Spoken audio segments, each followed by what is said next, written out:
Assalamualaikum warahmatullahi wabarakatuh. Kembali lagi kawan di Legenda Catur Dunia. Masih dari Grand Chess Tour seri ketiga Super United Kroasia Rapid dan Blitz 2025 hari kedua.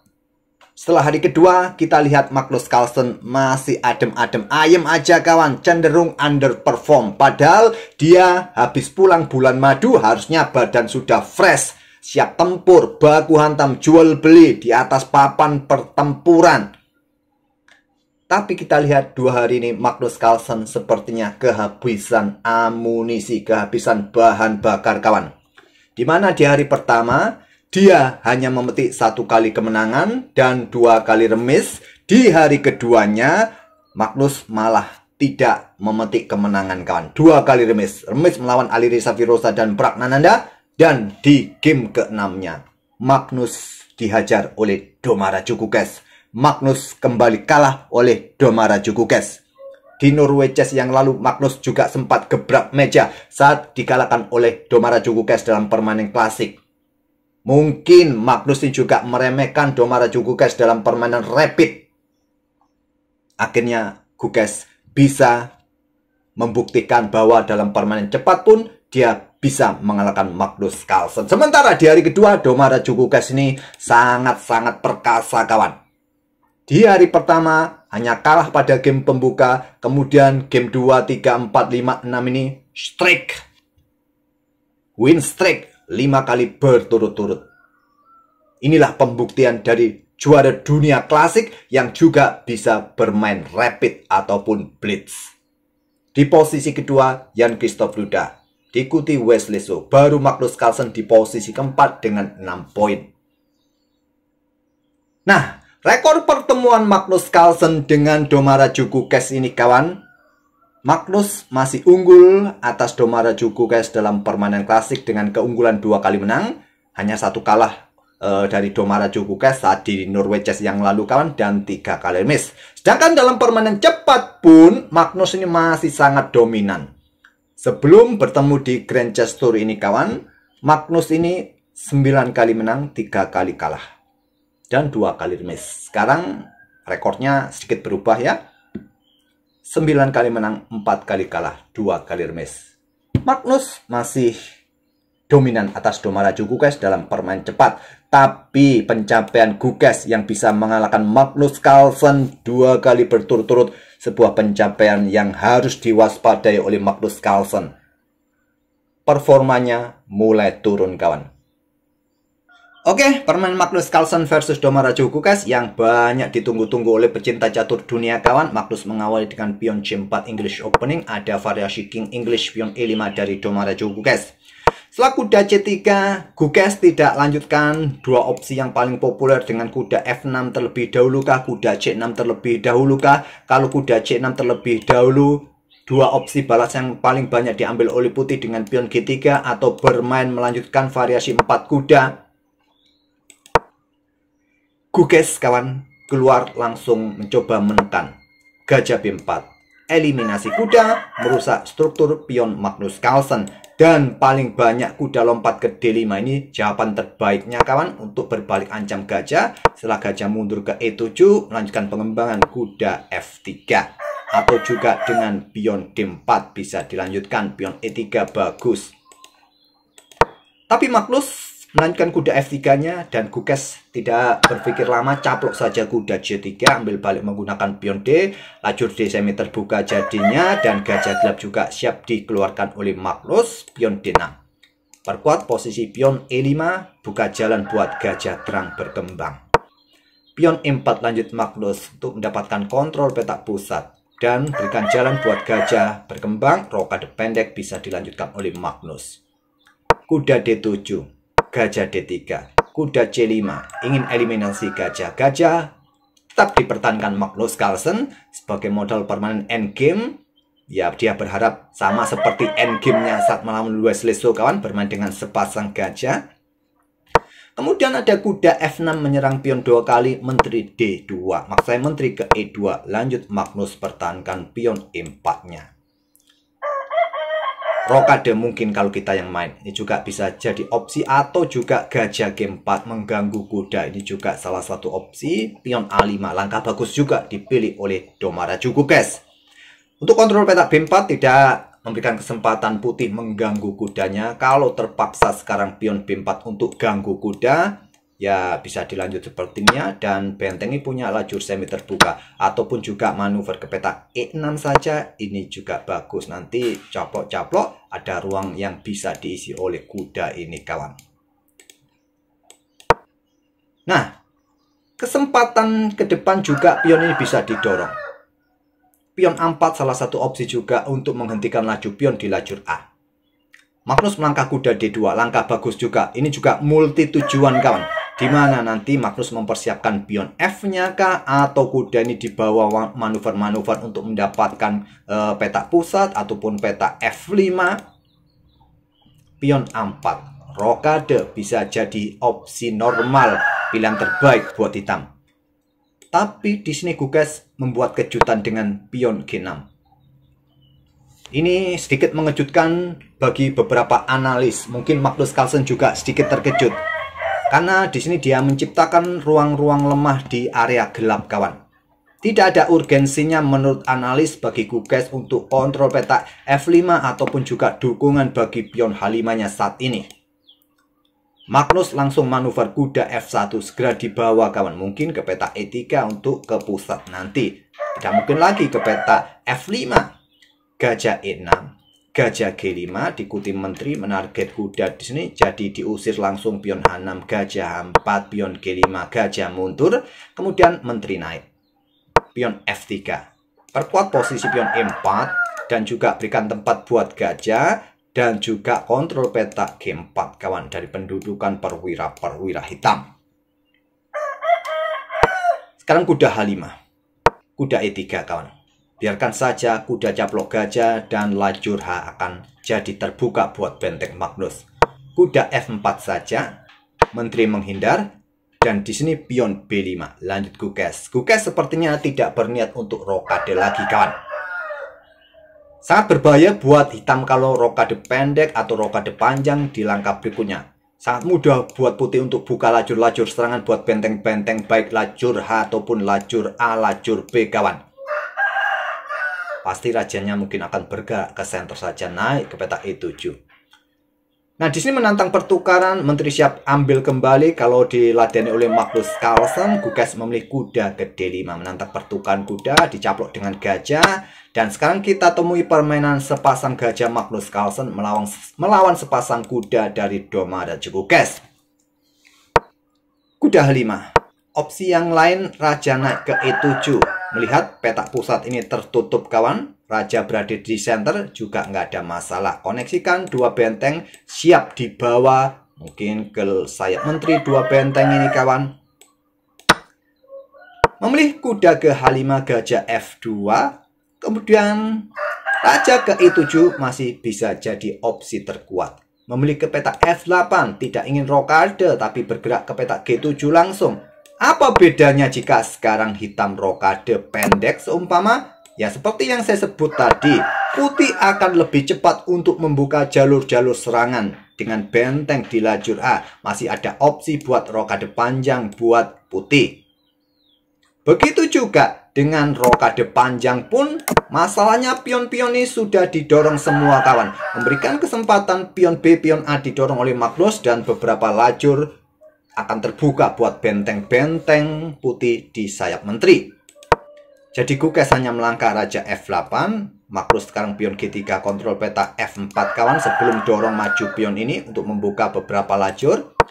Raja G7 dan di sini gajah E3. Apakah ada ide pengorbanan? Menteri ke E7 perkuat peta G5 dan di sini kawan benteng F1 atau rokade panjang. Pion A3 juga langkah kuat buat putih. Magnus dengan benteng G1. Ini juga menjadi pertanyaan beberapa analis. Apa maksud Magnus ini? Apakah siap dorong maju pion F4 sambil mengepin lajur G kawan, atau pion H4 terlebih dahulu nanti ke depan? Dijawab Gukes dengan langkah kuda F6. Nah, untuk menekan pion yang di sini ya, kalau pion ini didorong, ya pion ini juga bisa jatuh dengan salah satu kuda. Jadi Magnus tidak mempunyai kesempatan pion F4, pion B4. Pion B4 inilah kesalahan pertama Magnus Carlsen di game ini kawan. sudah saatnya ini juga rokade panjang langsung. Ataupun juga memulai serangan untuk membuka lajur-lajur. Tapi mungkin Magnus khawatir dengan pion G4 ini. Jadi tetap ada lajur yang tetap tertutup di sayap raja ini kawan. Mungkin itulah. Nah, engine melanjutkan benteng F1 untuk menyerang lajur F. Baru berapa langkah berikutnya bisa rokade panjang. Atau langsung rokade panjang. Mungkin juga yang dikhawatirkan Magnus adanya pion-pion ini siap didorong ya. Mungkin dengan pion B4 kalian respon dengan pion H4 saat ini. Tetap pion G4 geser benteng.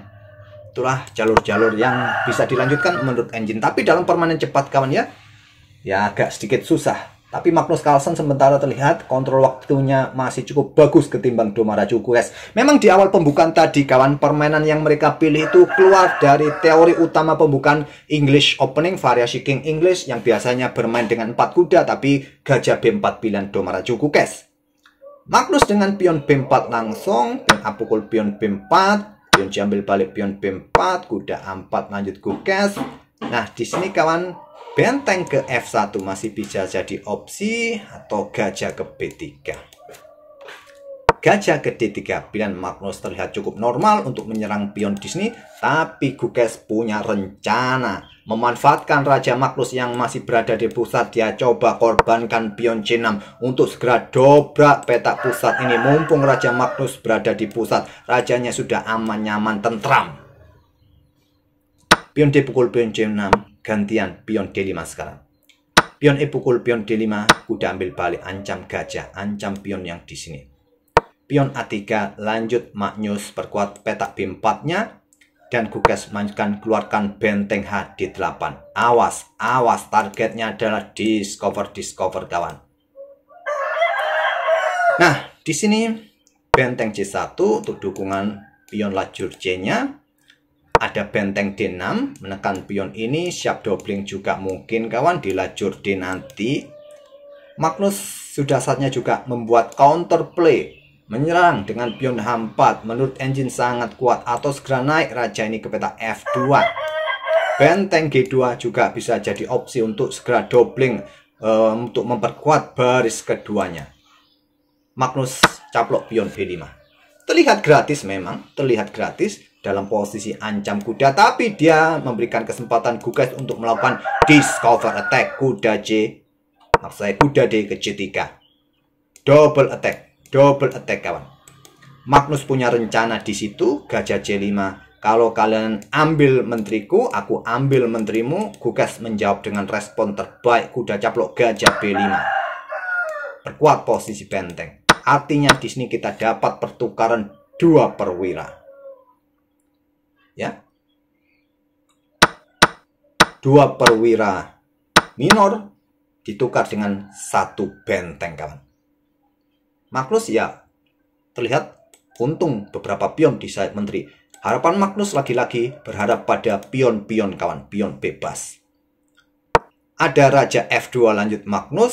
Engine juga menyarankan benteng G2 untuk segera naik kawan, tapi terlihat cukup manusiawi ya. Raja F2, bentengnya juga segera keluar, amankan raja kawan. Kuda B6 menarget pion yang di sini. Siap juga untuk bergerak ke sini nanti kawan, dan juga hentikan laju pion di lajur C. Magnus dalam posisi sudah nggak nyaman lagi kawan. Menteri D3, awasi pion A3-nya. Menteri E6, jaga kontrol ruang-ruang terang. Siap untuk dukung kudanya bergerak di sini untuk hajar pion lajur A. Benteng C5, blunder lagi Magnus Carlsen. Tanda tanya 2 kali merah kawan. Langkah terbaik benteng ini ya mestinya ya kita keluarkan untuk aktif. Mungkin ke lajur G, tidak memberikan kesempatan pion ini dorong maju kawan ya. Aktif bentengnya. Kenapa Magnus kok nggak cepat-cepat aktifkan bentengnya, malah angkat benteng di sini? Coba perhatikan kontrol waktu 4 menit 20 detik kawan. Berpikir kurang lebih 3 menit ya, 3 menit kawan. 3 menit malah blunder. Ya, Magnus ini sepertinya memang kehabisan amunisi kawan. Ya. Pion E4. Menteri cek. Mundur. Pion ini menurut engine lebih kuat, tapi mungkin jangka panjangnya pion digunakan untuk shield. benteng pertahanan di baris ke-7. Kalau didorong langsung seperti ini, terlihat baris ke-7 melompong. Mungkin nanti jangka panjangnya yang menjadi pertimbangan dari Domarajuku, guys. Jadi mundur saja peta G8. Ada benteng ke D1, ya engine tadi menyarankan ke sini ya untuk pin pion ini supaya nggak dihajar. Tapi memilih geser ke lajur D. Lanjut pion E pukul pion F3 untuk dukungan potensi skakmat 1 langkah. Ada benteng E5. Blunder lagi Magnus Carlsen. Benteng C2 perkuat baris keduanya. Lebih kuat. Oke, serang menteri. Untuk mendapatkan kuda. Masalahnya menteri H3. Ya, tadi terlewat ya. Kenapa nggak ambil kuda di sini? Ya, seperti yang saya tunjukkan tadi ya, skakmat ya. Oke, dengan blunder menteri H3. Kemudian sama, kalau menteri ambil kuda ini sekarang, jadi menteri G2 cek, raja ke E1 dan pion F2 cek, bisa promosi di langkah berikutnya. Wassalam juga. Raja caplok pion F3, sekarang kuda B C4 untuk perkuat posisi kuda dan ancam benteng, berikan dukungan bagi benteng, ambil pion A3. Kenapa nggak langsung tadi ya, langsung ambil pion A3 cek, ini juga salah satu pilihan kawan. Kalau blokade dengan benteng D3, menteri F1 cek, kalau bergerak ke sini kawan untuk backup bentengnya, maka tinggal kuda B C4, skak juga, repot. Posisi Magnus sudah repot kawan. Tapi ini juga langkah bagus kuda B C4 untuk serang benteng, Magnus benteng A5 caplok oleh kuda dan di sini pion ambil balik, pion sekarang terpecah. Beda lagi kalau menjadi pion-pion yang terkoneksi akan merepotkan Domarajuku, guys. Tapi sekarang Domarajuku, guys, bisa memecah pion-pion Magnus Carlsen menjadi terpisah seperti ini. Tentu pion-pion terpisah adalah pion-pion lemah kawan. Guys, sekarang menteri F5 cek, raja G2, menteri C2 cek untuk mendapatkan pion yang di sini. Tempo kawan juga ya. Di sini raja G1 dan kuda F5 dulu ancam menteri. Menteri ke D7. Magnus masih berharap pada pion bebasnya. Kuda ke E3 ancam benteng dan skakmat 1 langkah. Benteng D2, menteri C1 cek, raja F2, kuda G4 cek, raja ke E2. Kalau bergerak ke peta ini, ya mungkin kuda F6 terlebih dahulu, usir ya.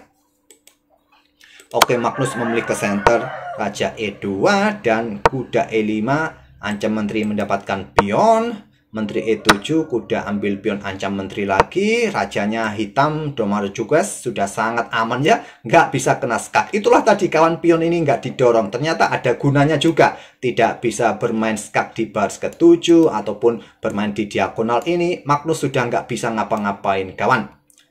Posisi pin kuda benteng. Setelah benteng ambil pion A5, akhirnya Magnus Carlsen menyerah di langkah ke-49. Ya, benteng ini siap bermain di lajur E. Udah, pokoknya ribet ya.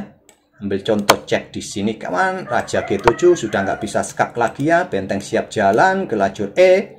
Benteng juga dalam posisi yang nggak nyaman juga di... Ya, sudah nggak bisa kita omong lagi kawan. Silahkan kalian lanjutkan sendiri. Sungguh terlalu kalau kalian pegang hitam sampai kalah. Oke, itulah kawan. Permainan Magnus Carlsen yang kalah oleh Domarajuku, guys.